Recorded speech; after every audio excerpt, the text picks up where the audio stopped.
একটা মস্ত বড় গাছ কাটতে হবে। তাহলে কি করতে হবে?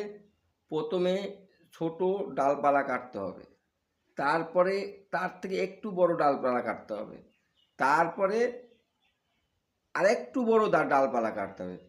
এবার পুরো ডালপালা একদম কাটা হয়ে গেল। এবার মস্ত বড় গাছটা রইল। গাছটা কাটতে আর কোনো ঝামেলা নাই, তলা দিয়ে পোষ মারলেই গাছটারে কাইটটা ঠেইলা ফালাই দিলেই হয়ে গেল, ধাক্কা দিয়ে ফালাইলেই হলো। ঠিক মস্ত বড় চোর আমাদের রাজ্যে ভাইপো।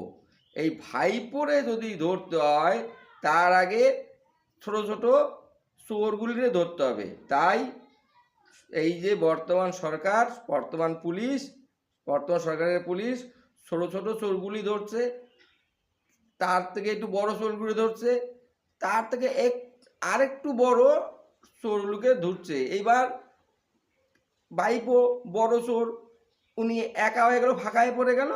এইবার খপত করে ভাইপোকে ধরে লকআপে ঢুকাবে। এইটাই হচ্ছে ব্যাপারটা। অনেকে বলছে কেন ভাইপোকে ধরছে না? আরে ভাইপোকে ধরবে, আগে এই ছোট ছোট চোরগুলোকে আগে ধরে লকআপে ঢুকানোর পরেই ভাইপোকে খপত করে ধরবে। এই হলো ব্যাপারটা।